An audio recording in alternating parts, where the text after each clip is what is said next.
Before I begin, I'll share a couple of procedural things. You will notice that the chat function has been disabled. However, throughout the presentation, you can use the Q&A feature to pose questions to our speaker. And if you run into any technical issues, reach myself or Jason on the back end to help you with those.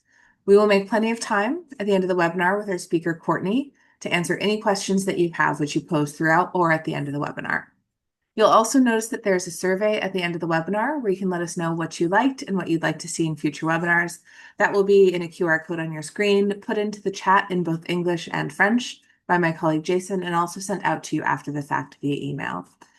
And you can also keep your eye on the chat because you'll notice that this webinar is being recorded and it will be posted to Ava's YouTube channel shortly. So you can revisit and share this and any of our previous webinars, and I'll put the link in the chat as soon as I'm done with the introduction. Welcome to the Alliance Against Violence and Adversity's Webinar Wednesdays. I'm your host, Dr. Sarah Yursich. With Ava, I'm an early career researcher and lead on the webinar series. And outside of that, I'm the co-director of the Frida Center for Research on Violence Against Women and Children, housed in the School of Criminology at Simon Fraser University. I'm joining you today from the unceded traditional and ancestral territories of the Coquitlam First Nation. And on behalf of AVA, which is a national organization, I want to begin by acknowledging that we encourage all Canadians and visitors to Canada to learn about the Indigenous peoples of the lands on which they live, work, or visit, and become engaged allies together. We, as Canadians, in the spirit of truth and reconciliation, respect the self-determination of First Nations, Métis, and Inuit peoples, and their rights and responsibilities in cultures, languages, and the pursuit of wellness. I'm very excited for today's webinar. Our focus is building a family-centered shelter practice, lessons from our care team journey, featuring Cortney Lohnes from A Safe Place, Support and Resources for Domestic Abuse. Cortney has worked in intimate partner violence prevention and intervention for over 15 years and believes real change and healing happens through people, through trust built over time, honest conversations, and the everyday work of showing up for teams and communities. She has partnered with leaders, frontline staff, and community organizations to strengthen leadership and help teams thrive. And currently serving as the director of the shelter services at A Safe Place, where she guides a strategic and operational direction for a 35-bed emergency shelter and 9-bed second stage program through an ongoing shift toward trauma-informed and person-centered care. Across roles spanning family support, violence prevention education, and community-based facilitation, Cortney has built lasting partnerships through centering relationships that make good work possible. Thank you, Cortney, for joining us today. I'm so excited for your webinar. Thank you so much for having me. I'm very excited to be here. Before I talk a little bit, I'll just do a very brief introduction into our organization. I think it's important to share that while I've worked in intimate violence prevention and intervention for most of my career, this is actually my first time working in a domestic violence, family violence shelter setting.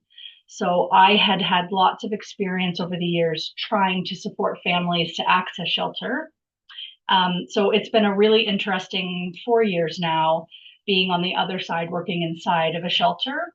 I just think that's a bit of important context because some of the work that we've undergone to shift our care team practice model has really been trying to work outside the walls of the shelter, which I'll talk a little bit about. So yeah, today I'm really here to talk, just really walk everyone through what our practice as an organization has been, shifting practice. Shelters have been around in Alberta for 45, 50 years. They really came out of this really beautiful grassroots feminist movement. And then over the years have really struggled in this between this grassroots movement of women looking after each other to the institutionalization around funding and policies and process.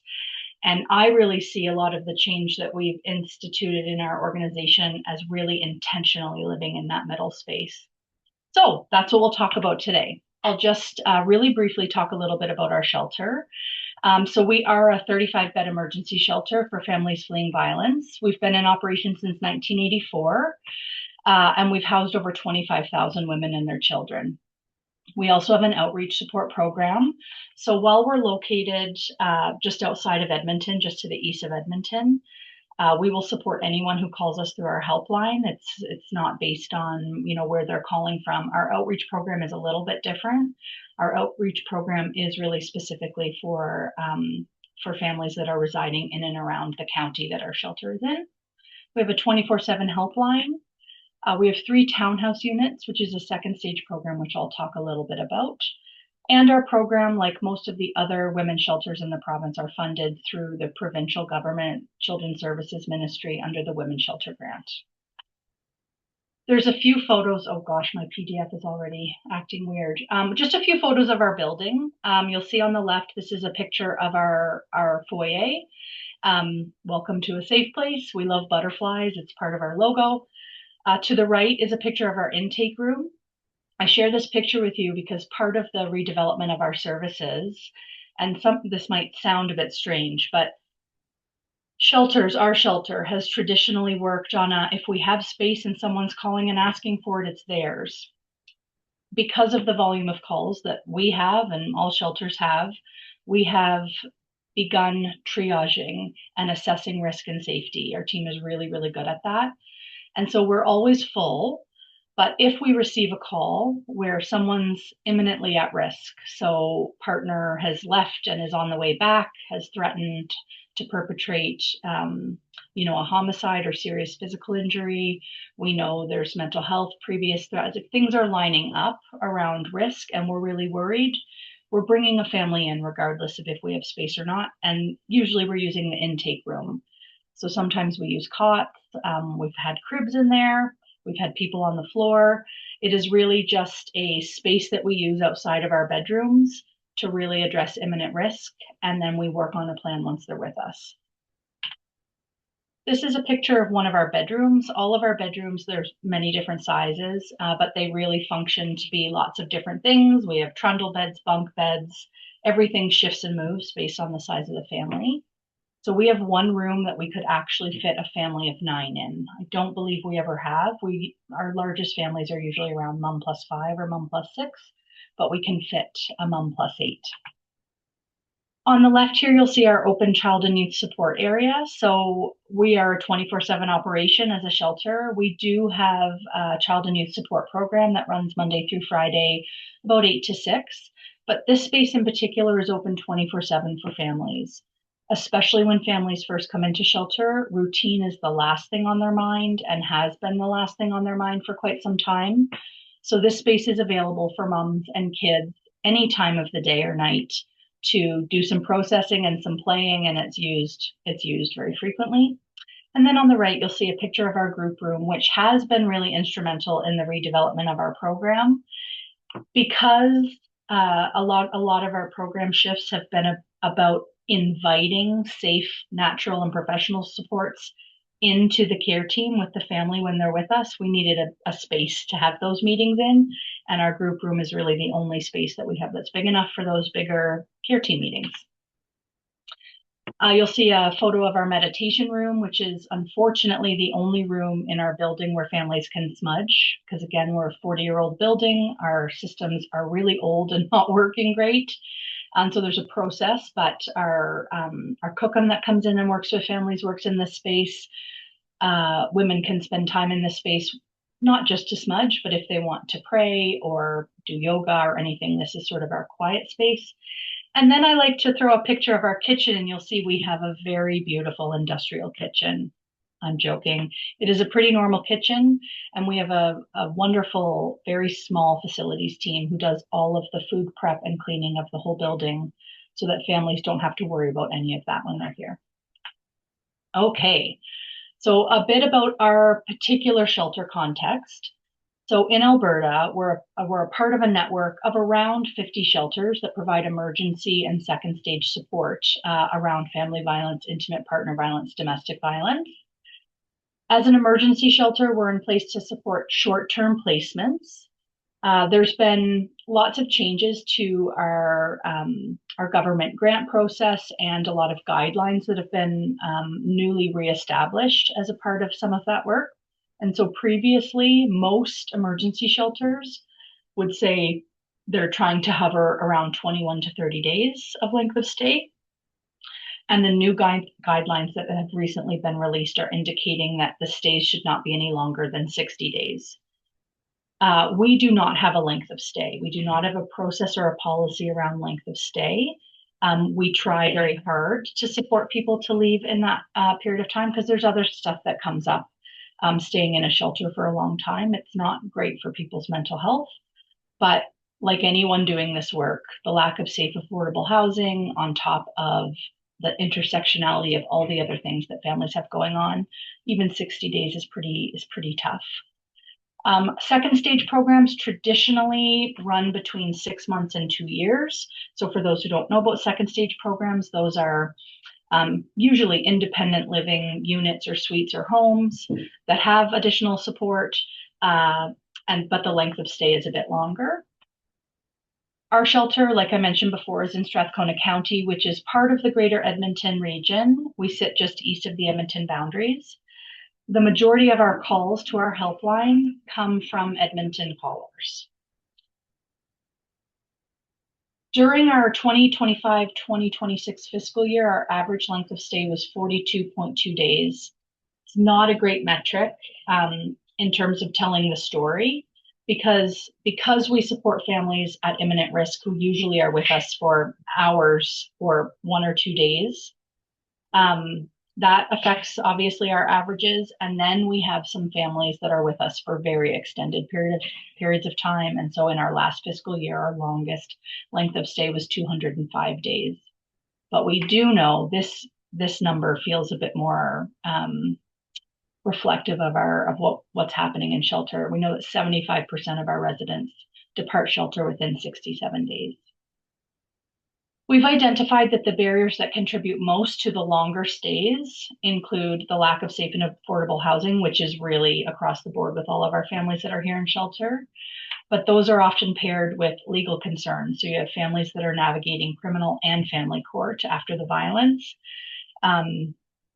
Certainly the lack of childcare options. And that, when we really look at the qualitative data that we have about what's been going on for families, it's not access to childcare. It is complexity with the needs of children that is connected to the relationship with childcare. So we have lots of kids who are diagnosed or undiagnosed on the spectrum, sort of in that process. Lots of kids with chronic PTSD that are often regarded as, troubled kids, or, they maybe have ADHD when really we know they've experienced so much in their little lives.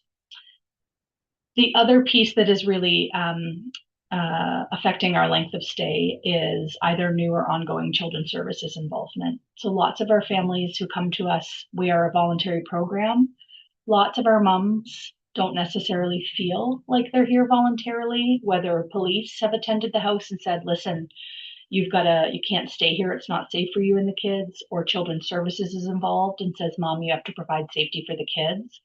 So that just adds layers to the work with families because they're dealing with grief and loss around decisions that they maybe don't feel like they've chosen to make around leaving, which is complicated.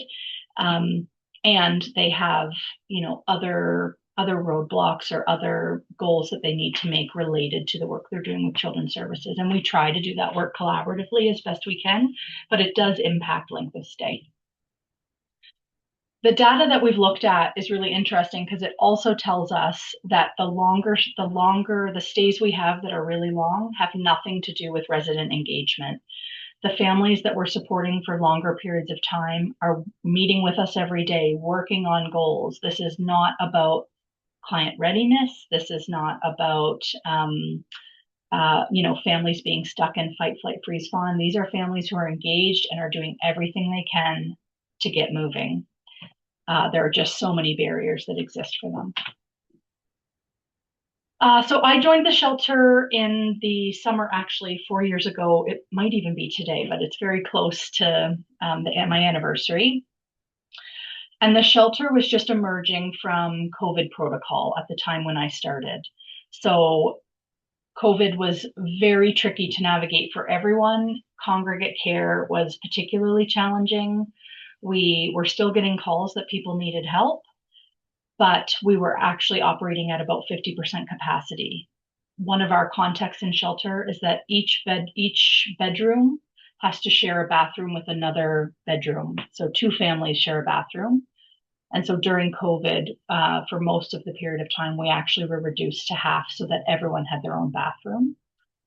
But what happened as a result of COVID and a lot of the restrictions that were in place and a lot of the fear that existed, not just for families, but for staff as well, is this dynamic that had always sort of been under the surface in sheltering, which was, if you don't follow the rules, you can't stay.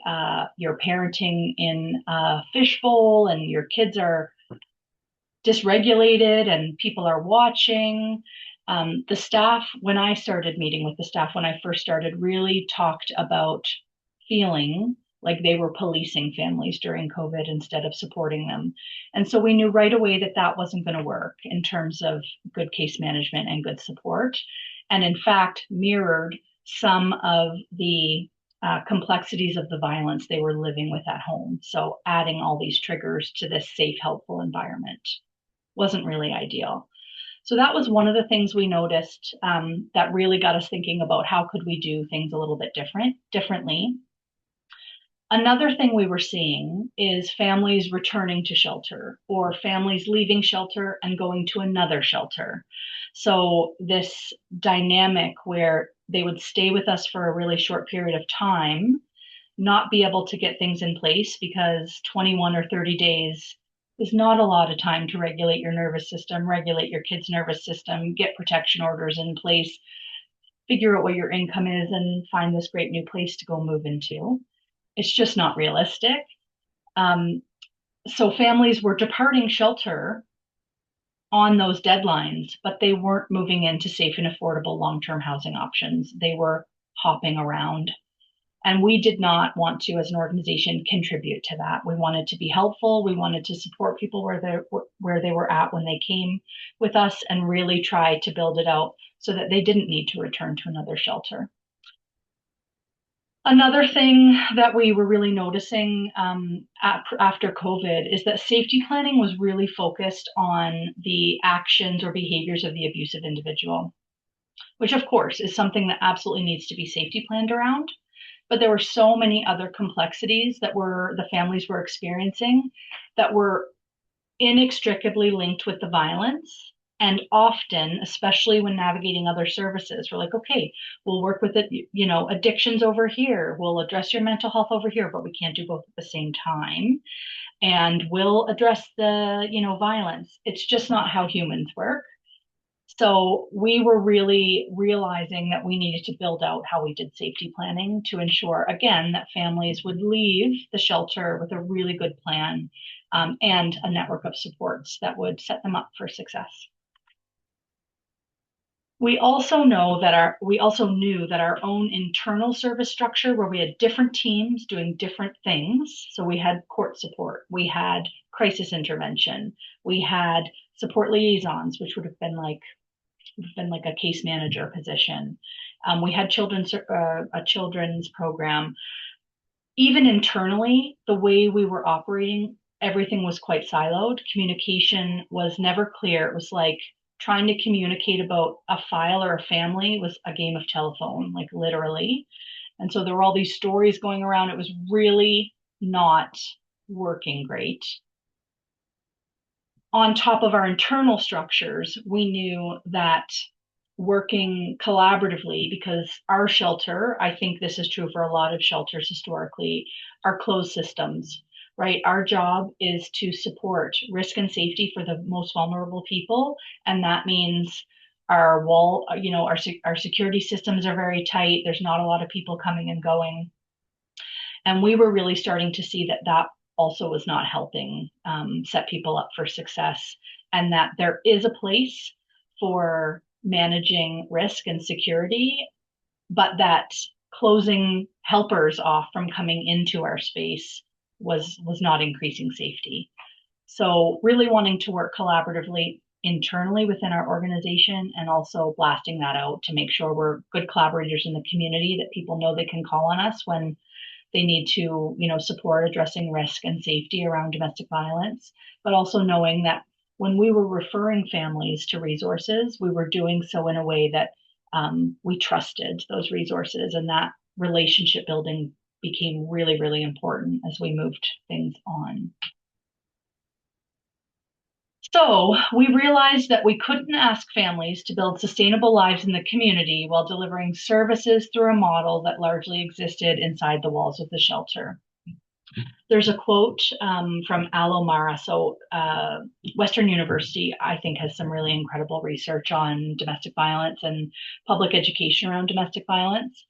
And so some of the writing about the death review committees that they work on, a former chief counsel coroner said, in almost every case of domestic homicide, we found that the people around the victim knew what was going on, but didn't know what to do about it. And this isn't just the natural supports in these people's lives. There is overwhelming evidence that when these, attempted homicides or homicides that are connected to intimate partner violence are studied, that there were service providers involved. And there is often a lack of coordination or a lack of understanding about the level of risk. So thinking about an adjustment to our service delivery model, it was really about how do we make sure the services are surrounding the family and we're all sharing the same information in an ethical way so that we are reducing the likelihood that there's a missed opportunity for intervention or safety. So centering the family as the experts in their experience, we're the experts in safety and risk. We are not the experts in people's lives. And we really, I would say, is probably more than anything has been the shift that I've seen in our staff team. They don't expect that they're the experts. They know that the expert is the person sitting across from them. And just that energy shifts all interventions.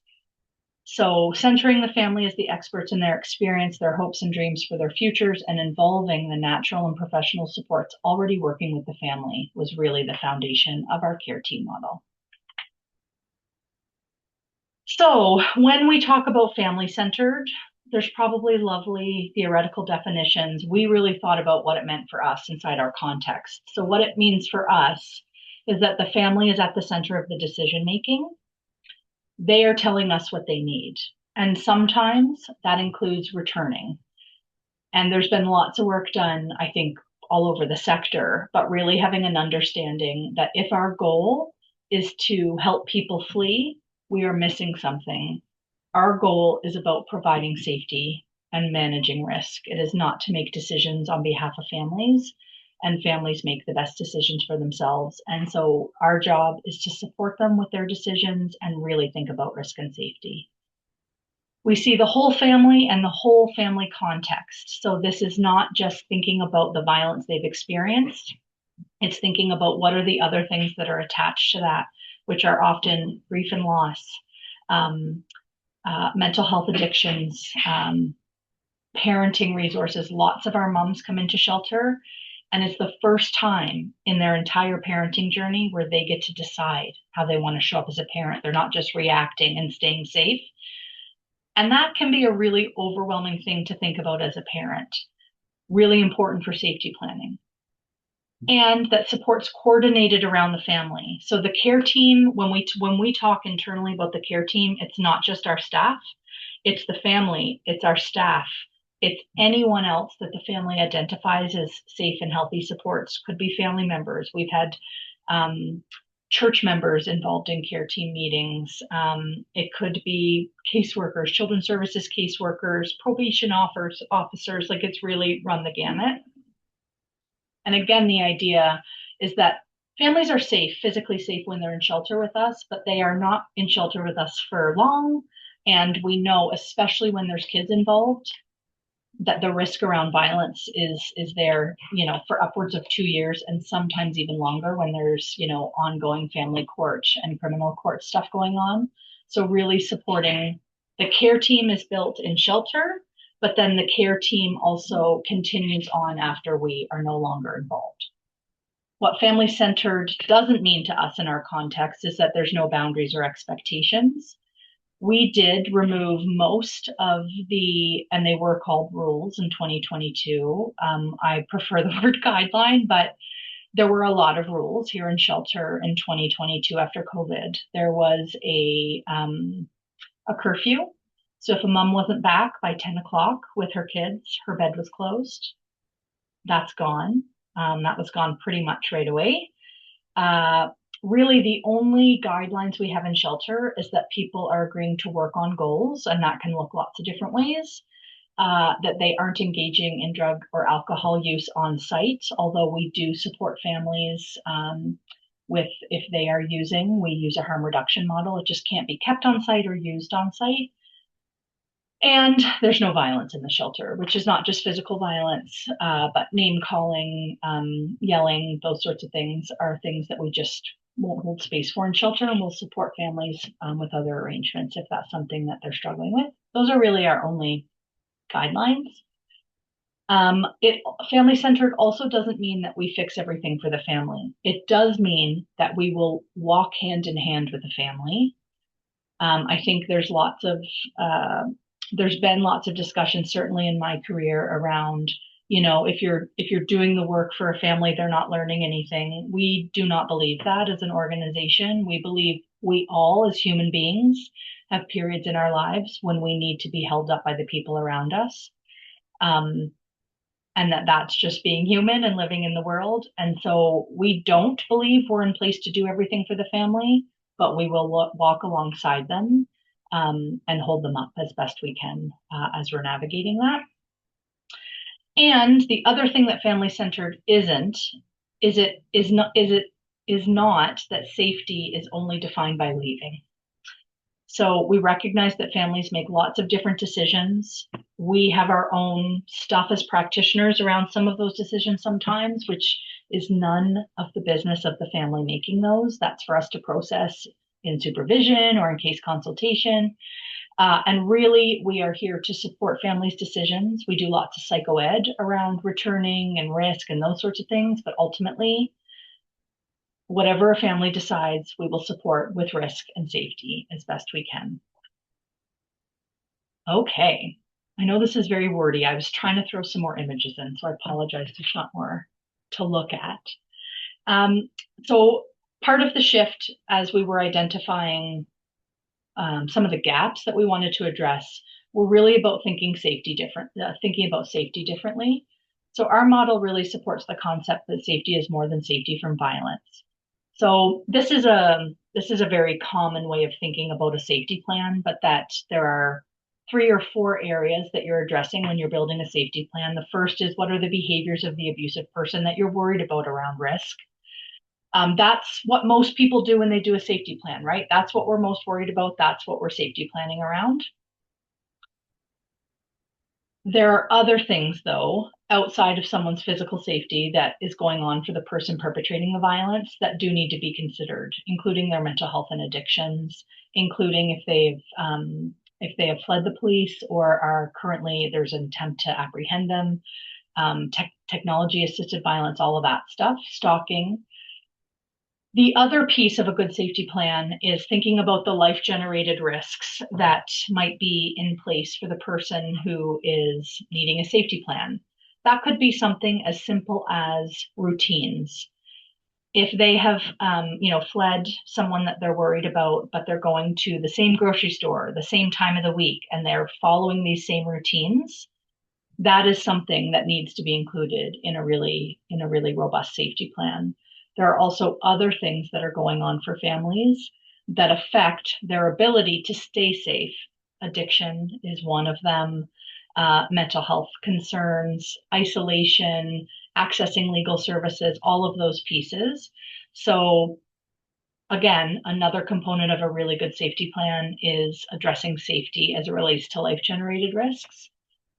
The other piece that a really good safety plan needs to have, and is a great strength-based tool to use when you're building a safety plan, is what are you already doing to keep safe? Because every single person who any of us are supporting with a safety plan is already doing things to stay safe.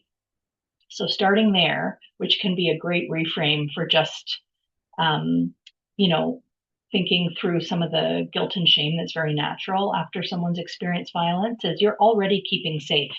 How can we build on those coping strategies? How can we maybe think about increasing the health around some of those strategies? Um, and how do we make sure that the strategies you're using are not also influencing risk, right? The big thing, though, that a lot of safety plans miss, and certainly were things we were missing, is who are the people in your life, whether they're natural supports or professional supports, who can help you stay safe. Do they know what their role is in your safety plan? Are they do they know what's going on? Do they need to know everything? They probably don't.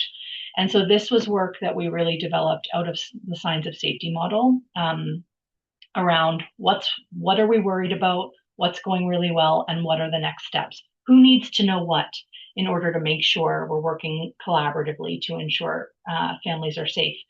Because even the very central foundation of a safety plan is that the person that is being victimized is responsible for their safety. And so at every juncture, it's really important and a big part of our model that we are trying to anticipate and shift that narrative as we are still doing that really important safety planning work. It is your responsibility to keep safe. It shouldn't be. This is not how this is, really problematic in lots of ways, but let's equip you with the tools. What are the tools you're already using?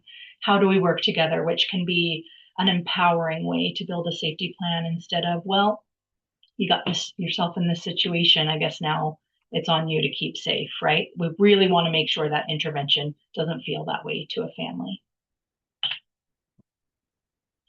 So the care team really works at the intersection of those three elements of a good safety plan: the behaviors of the abusive individual, the life-generated risks that are just a part of what's going on for a family, and the coping strategies the family's already using to stay safe. The care team, the natural professional supports, the staff that are here, the family, they're at the center. So rather than seeing safety as how do we keep you safe from the abusive person, we're instead asking what is affecting safety in your life? How are you navigating it? What would make things safer and more manageable?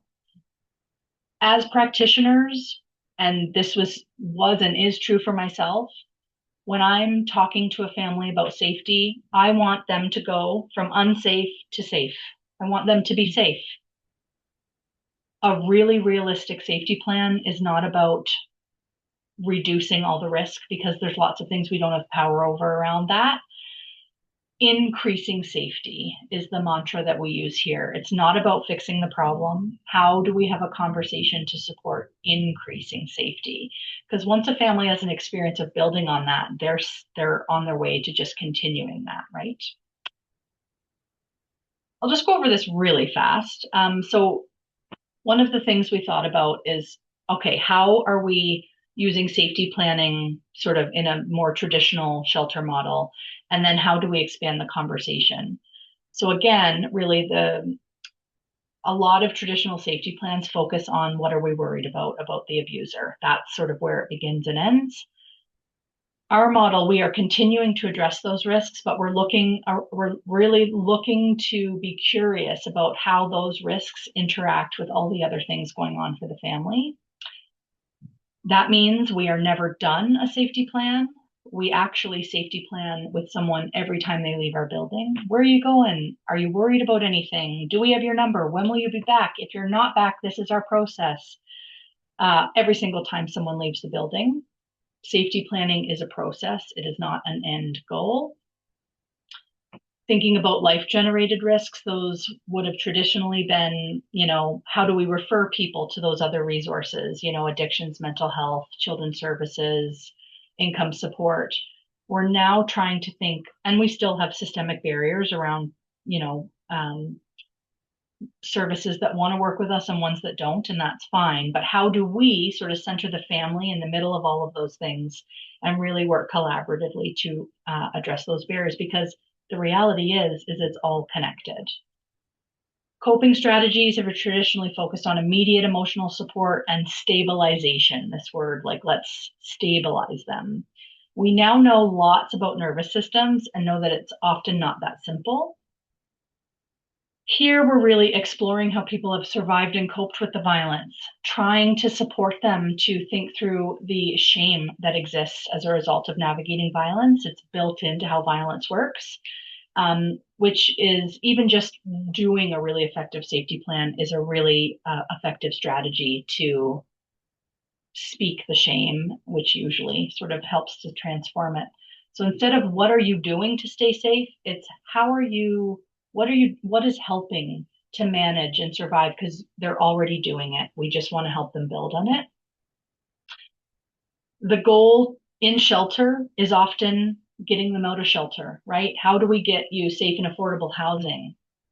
We have really tried to shift that. That is the main goal. It always is and always will be in a shelter context. But what does safety look like? What does stability look like? Because it isn't, it isn't a two-bedroom apartment with, where people are like doing their own thing for everyone. It's not. Second stage programs, or sometimes it's how can I live with my mom and do this effectively and raise my kids? That's what I want to do. What does safety and stability look like for the family? And then how that work is supported would have traditionally been, we're doing all the separate pieces, we're case consulting as professionals without the family involved. And now we're really intentionally building it out so that those conversations are happening with the family present because they are the experts and this is their goal plan, their work. We are just here to support. So redesigning our model really followed these sort of steps. We actually started with a schedule redesign. Our staff were working, we had staff groups who worked consistently Monday to Friday mornings, weekend evenings, like they were very set in when they worked. And so there were staff groups who were doing certain tasks just based on when they worked, and then other staff groups who would never do a danger assessment or who would never do a safety plan because they worked nights.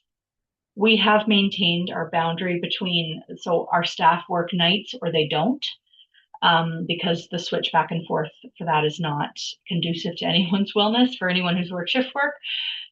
But we have really built out our schedule so that all of our daytime staff rotation work on our rotation, and that the shifts are built out so that there are specific focus areas based on when they're working.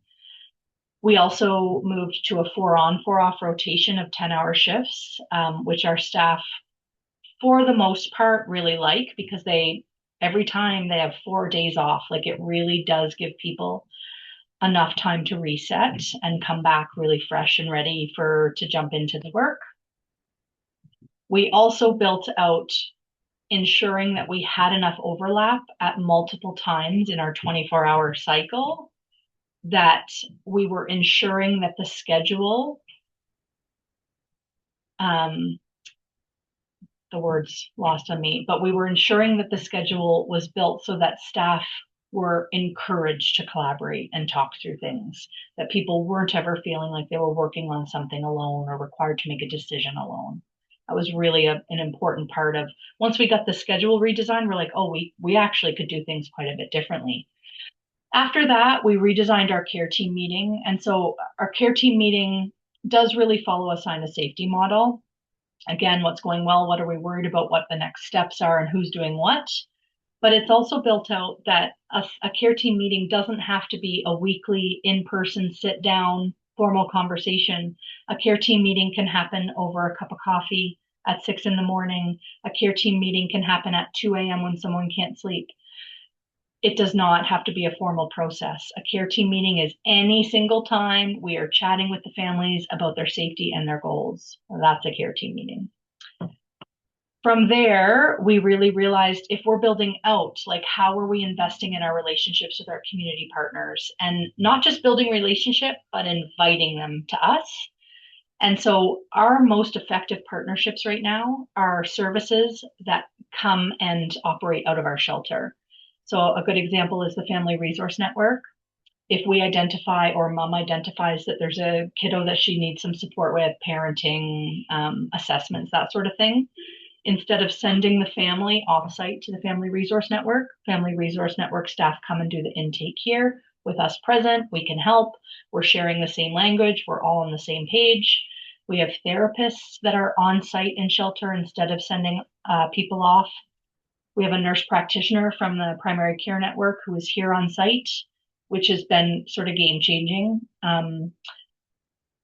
We had families that would have really varying experiences, either going to emerge or to a walk-in clinic.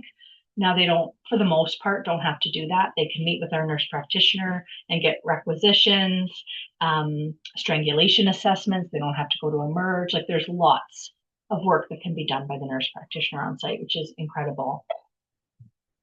There's an announcement coming.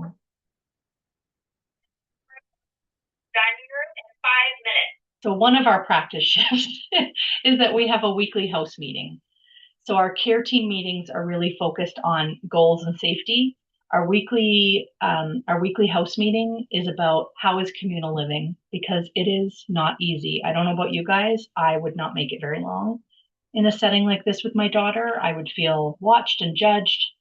I want to make my own food. I don't want to share a bathroom. So we have a weekly house meeting to talk about that. There's a check-in. We go over some of the guidelines. If there's pressure points, we talk about that. Really a check-in for families to talk about communal living.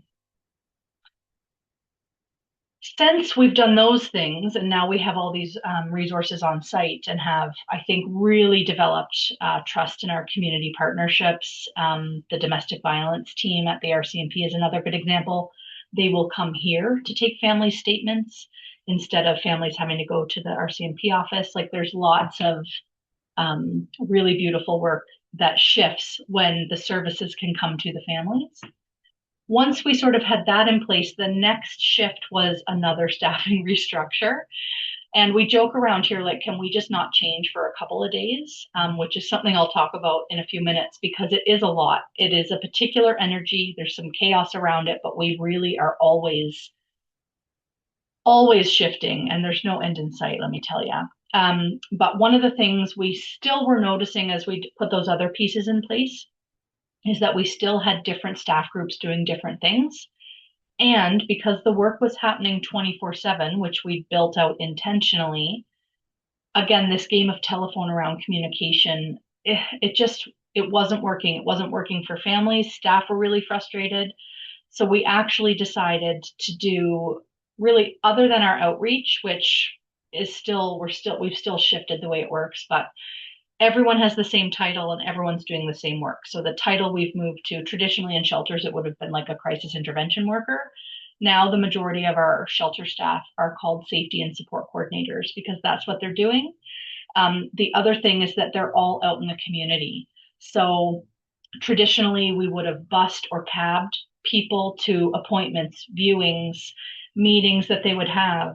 Now our staff take them, which is also a great intervention strategy because, yeah, again, any of us with teenagers know that if you're driving with someone in a car and you aren't, sitting down, it's not a formal meeting, you're chatting, there's just a safety that emerges in those sorts of conversation and lots of really good opportunities for intervention. So all of our staff are required to be out in the community based on when they're working with families, which is I think, a great change that we've made. Each of these steps, which are ongoing, honestly, but at each of these junctures, we would use our house meetings to actually go and say, listen, this is what we're trying. We'd love some feedback. What do you think? We didn't really formally ask for feedback from the residents at the time, but we were always updating them on what was going on, and they very much informed. That's a terrible idea. That doesn't work. Yes, we need childcare into the evenings. No, we don't. We want a break on the weekends. We don't want to have care team meetings on the weekends. We just need time to rest. So their feedback was really instrumental in how all of these pieces worked.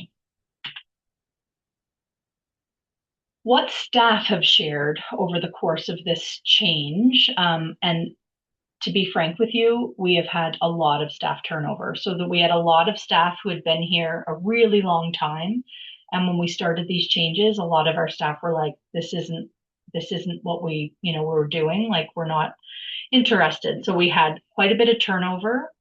We have a team right now where yeah, we have some new staff, but we're averaging like 3.5 years. So a lot of our current staff have really seen the majority of this shift happen. And what we've heard from them is that a shared responsibility model where there isn't like a caseworker working on something or directing traffic requires intentional communication, and not just intentional communication, but over communication. We have so many ways that we talk about things. And it's really important because as soon as it becomes a telephone, we are not serving a family, because it is just, we're missing things, where things get out of context, like it's just not helpful. The thing we probably talk about the most, especially as we're onboarding new team members, is if you're not comfortable working in the gray, if you're a black and white thinker, you will not enjoy this work. We make different plans for each individual family, and we do not use the same template for everyone outside of our care team model. It is individualized. That increases critical thinking requirements. It increases the need for collaboration around decisions. It is more work for our staff team to follow the lead of the families, and working in the gray can be scary for lots of people who maybe don't think that way. For others, it's like, yeah, this is great. We love the chaos. But takes intentional practice. It takes a really robust supervision model to make sure you're supporting staff with that, so that they can build their confidence around that. Individualized practice is more complex. It just is.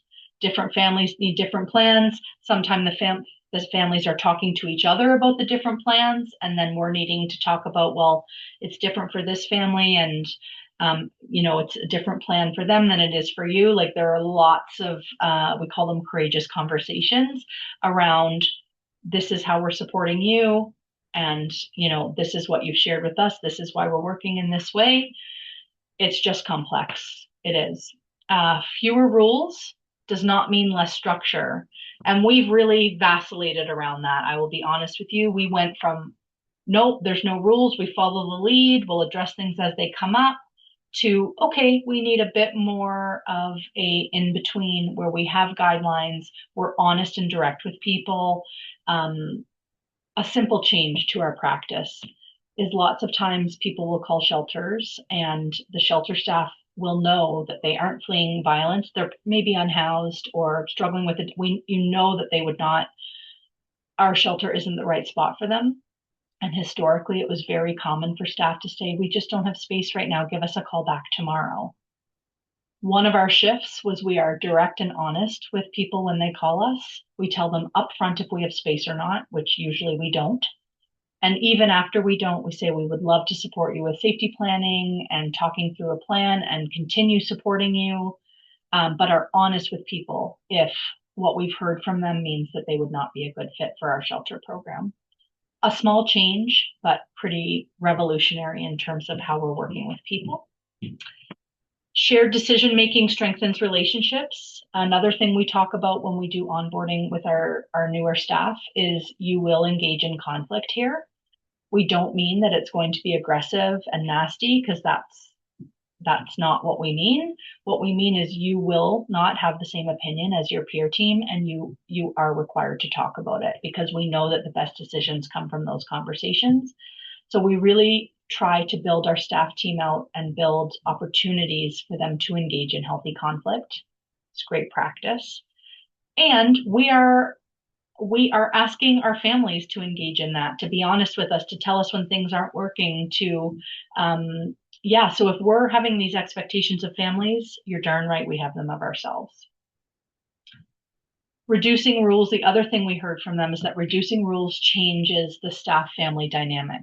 Again, we work in an old building that there are certain things that we really struggle to shift the power over dynamic. But at every juncture, we make sure families know that they're in control. They make the decision. Even when we come to we have to say, listen, this isn't safe for you to stay here any longer for whatever reason.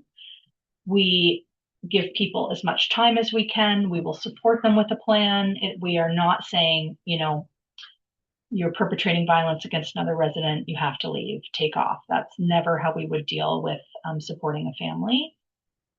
And this reducing rules really does help us set the stage to do that work more intentionally, more ethically, and certainly more compassionately. Some of our challenges and course corrections, which are constant, okay, this has not been flowery, lovely. It's been really hard work and really challenging. Um, one of the things we've learned is and our staff have shared, we have to find a way to balance consistency with flexibility. Because staff have said, like, my head is spinning. We made a radically different decision for this family. I don't know why we're not making it for this one. So we have really leaned into building practice guides. So they're less, this is what you do, A, B, C, D, but here are things to think through. It's sort of processes around collaboratively making decisions, which I think has helped. There's lots more work to do. We also have really learned that shared decision making does not mean there's no accountability. We still need to know who's making the decisions, when we need to consult, when leadership needs to step in. A really good example is we were really learning that we we would know, or one person on the team would know that something was going sideways.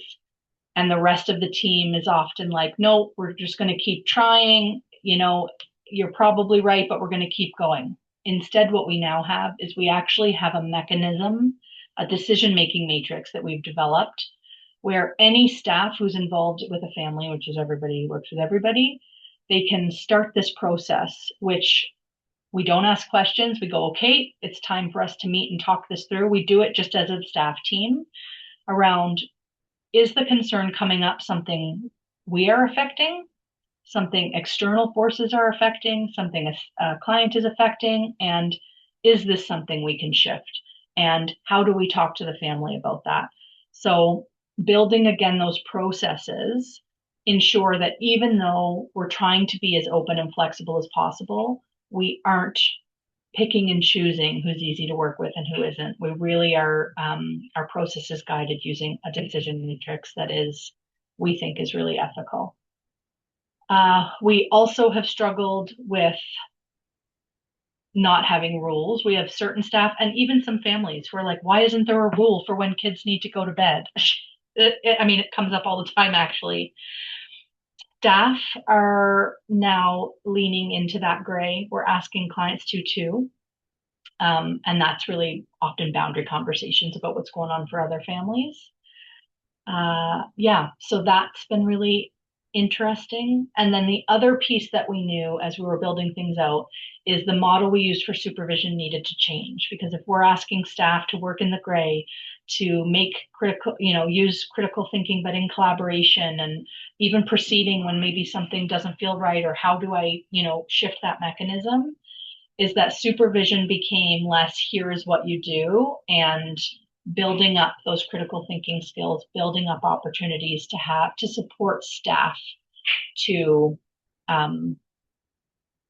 be curious and think through, are there underlying assumptions? Is this a person, like, am I not the right person to do the danger assessment with this person because I've got something coming up?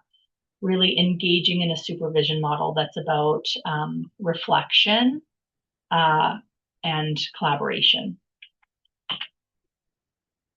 We also have learned that a constant change cycle requires a culture, a work culture that is interested in learning.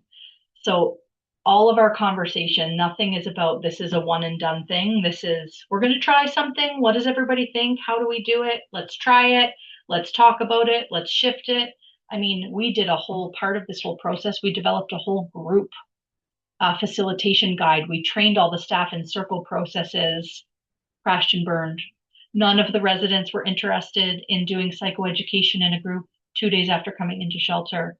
So again, not anything that failed, but really ensuring that we have a staff team that's comfortable trying things and failing forward a little bit. That's okay. Didn't work.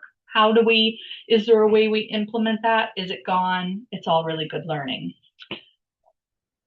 We also are really learning and continue to learn that autonomy for the staff does not mean less leadership. It does require having a leadership team that is accessible, that there are clear practice principles, that the leadership team is aligned, there are lots of coaching opportunities and reassurance about navigating decisions. So that is also very important and also challenging in our current, climate around funding and things. Takeaways from our learning. We have learned that it's not just about changing what we're saying or what we're doing, it's about structures changing. So this is schedules, supervision models, decision-making processes, workflows. The the stage has to be set for that work to happen.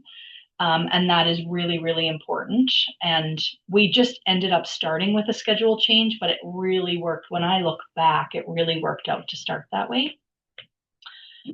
It's important to invest in the thinking behind the practice. This isn't just about training people how to do the work. It's using supervision and team meetings and staff meetings to think through what our values are. So one of the things, I was going to add this to the slides, but one of the things we engaged in as a process was we have our, as an organization, we have our values and sort of what we believe in and all of the mission statement, all those things.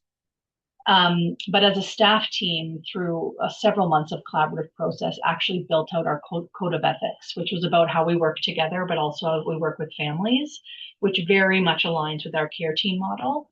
That work was really important for setting the stage, because again, you can say this is how we're doing something, but a staff team needs to know why you're doing it, has to be involved in that process, and there has to be a shared understanding about why we're doing something.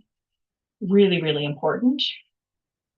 And what we've also learned is that any sort of change process like this, it can look really easy and streamlined and fit into categories on paper. It is not going to look like that in practice, and that doesn't mean you're failing. That just means you are doing work with humans who are complex. We really very much believe that moving away from standardized responses, moving into the gray was the right move for us as an organization, and that it has helped us build a culture where curiosity, consultation, reflection, and adjustment are viewed as good practice, not that the model isn't working, that it's actually built into how we're doing the work. Before I switch to the next slide, because if you guys are like me, you just start reading and you see another slide. We had a shelter resident depart about 2 weeks ago, and she came to us from the hospital, and I'll just share that she has generously provided consent for me to share some of her story. Came to us from a hospital after being in an emergency women's shelter and having a really poor experience in her previous shelter and in the hospital, which is not to pass judgment on any of those processes. She was really having a hard time. And we brought her in. She had a little baby with her, and we just had the most wonderful time with her. And we knew throughout, but she sent us a letter last week. And I thought there were pieces of the letter that really do speak to some of the changes we've made in our philosophy around our practice. So I want to read a few of those. So these are experts from a very long letter, which is very sweet. And I'm going to print it out and stick it all over my office because it's very lovely. When my baby and I arrived, my little one was almost 2 months old. As a first-time mother, I was scared, overwhelmed, and unsure of so many things. From the very first day, every single staff member welcomed us with open arms, kindness, and genuine compassion. They never made me feel like I was just another resident. Instead, they treated me like family. They took the time to encourage me, teach me, and give me wonderful advice about motherhood. Their patience, support, and reassurance gave me confidence during one of the most difficult seasons of my life. No one judged me, no one criticized me or made me feel ashamed. Instead, they surrounded me with even more love, understanding, compassion, and encouragement.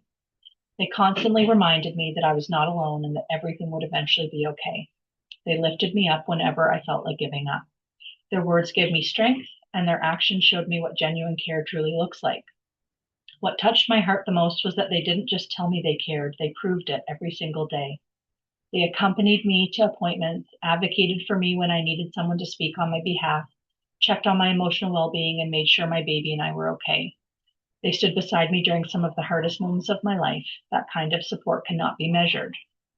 One thing I'll never forget is that no one ever made me feel unwanted. No one pressured me by constantly asking when I would be leaving.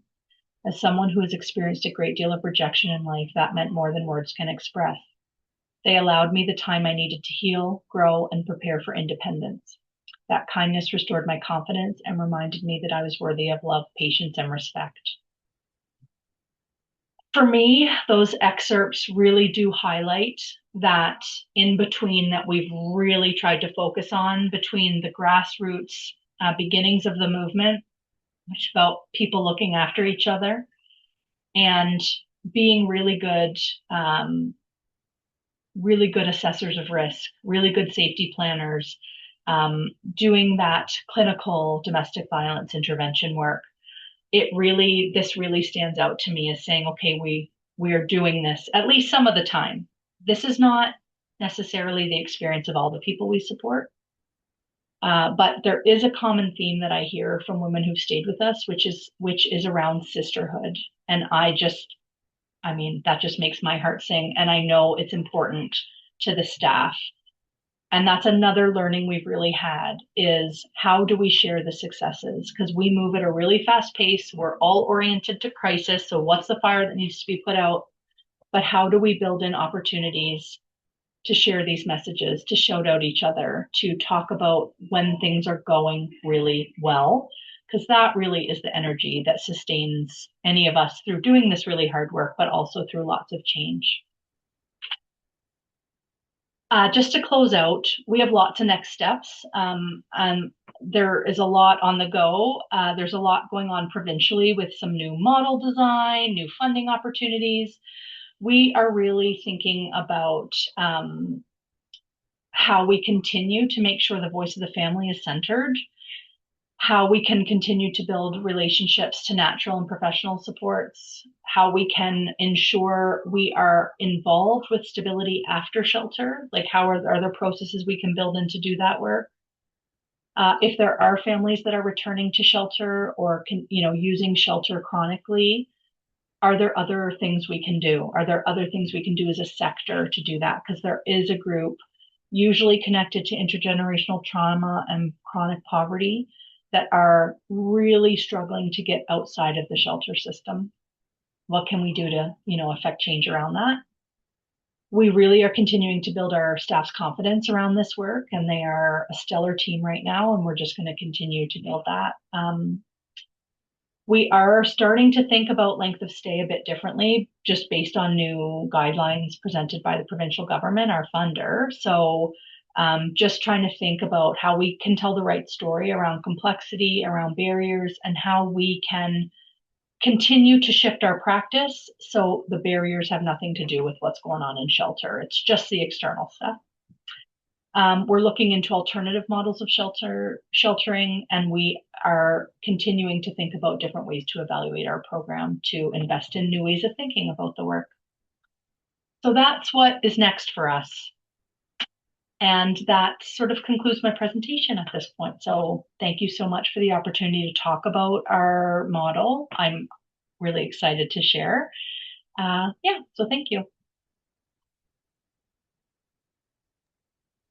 Courtney, thank you so much for such a fascinating and thoughtful presentation. I learned so much about the work you do and everything going on at your shelter, and I think that's so amazing. I know a lot of people who work at shelters who would like to have the supportive environment to start to do things like human-centered or person-centered work, but just don't have the capacity or the administrative approval, or I don't know, I just think it's so wonderful what you're doing. Thank you. And for those of you in the audience, my colleague Jason will put the survey link in the chat momentarily, and please use the Q&A to pose any questions. But Courtney, I was wondering, what you're doing is unique and it's innovative. What have been some of the challenges along the way? Because I know doing something that fundamentally shifts how we provide services can be really challenging. Yeah, I mean, I think one of the challenges that continue continue for us is just around increasing complexity for families. And in Alberta, we're in a particular political climate where funding for families, children, women is being affected quite negatively, and there's this push to um, have services stay in their lane a little bit, which we know doesn't work, but we also know that we have limited resources, and we've done this shift to be like, how do we support people with where they're at when they're with us? But we also are not addiction experts. We are not mental health practitioners. So there continues to be this, again, this in between, which is just every single day, all the time, where we are sometimes asking for help or trying to access resources. And for whatever reason, whether it's a mandate or those other services are also maxed out. Let's be honest, everyone's doing their best with less. Um, Even though we've set the stage to do that collaborative work to set up families, we don't often have that same response from some of those helpers. And so that is more, I think, more about a staff burnout thing that I really see. I had pulled this stat, and of course I didn't, it's not in front of me, but I had wanted to include how many crisis calls we've had in a few months. And now I'm like looking at all my little sheets of paper that I've got around me. Um, I think it's I think it's 1,600 crisis calls in 3 months. My goodness. Yeah, and of that, we brought in 20 families during that time. So the volume of families that our staff are talking to that we can't say yes to the one thing they're Yeah. asking for, which is shelter. And then on top of that, trying to resource them when we know, like we safety plan with families around Yeah. calling income support. You have to regulate your nervous system. You can't raise your voice. Like we're actually safety planning around how to access resources. And out of everything, I don't think a lot of that has changed. I'm hopeful that those things will change. But what worries me most about that is the effect on our staff team, because they can hear a story, they can, do a danger assessment where they're looking at a year of, chronic domestic violence and strangulation and sexual assault and all of this. What burns them out are the doors that close. Absolutely. And I think that's a very stark and important reality to keep in mind with all of this work. And the stats you provide, the 20 to the 1,600 is just for people who don't do this work, I think that's quite a wake-up call. Um, so sort of the opposite of challenges, what are some of those moments of joy where you really feel like this matters and this is making a difference for you, for your staff, or for the people that you serve? Yeah, I mean the letter from our client is a really good example. Yeah. So yeah, I also just she's actually living really close to me, and so we had to deliver some stuff to her, so I got to do it because it was sort of on my way home. And yeah, she gave me a tour of her new apartment, and we got to see what baby's room was going to look like. And I think just the relationships that we build with families, being referred to as a sisterhood by women who maybe have never felt that before, for me, those are really the things. And then watching staff grow, watching staff be really scared to try something. And I just happened to overhear, we have a new staff who started a couple of weeks ago who's got some experience in the social work field, but has not done domestic violence intervention work. And I just happened to overhear her doing an intake with a mom and a very complex history. Like it was not an easy intake. And I heard this new staff at very regular intervals just say, I just want to tell you, you are so resilient and incredible for being here and call. And I like those are the moments where you were like, this is like the symbiosis, right? Like this is where being a person with another person And yes, we have expertise, and yes, we're here to support risk and safety, but really just a healthy, beautiful human interaction can be so revolutionary for people, like can literally change the trajectory of people's lives. And we really lean into that here. And yeah, I think just celebrating those moments. We have in the summer, we have a weekly, every Friday, we have a staff and family barbecue all together. So staff come from our admin office. Sometimes previous staff will come because they know it's the barbecue. We also invite former residents who have left who want to come visit. They will come to the barbecue and everyone's playing in the backyard. Magic. That is so beautiful. And I think that speaks to like the power and authenticity of the relationship that you build with them. That's so beautiful. Well, thank you, Courtney. I don't see Yeah, any thank other you. questions popping up. So, on behalf of myself and Ava and our audience, thank you so much for sharing your time and your expertise with us today. I truly enjoyed it, and I'm sure the rest did as well. Thank you for having me. Our pleasure, truly.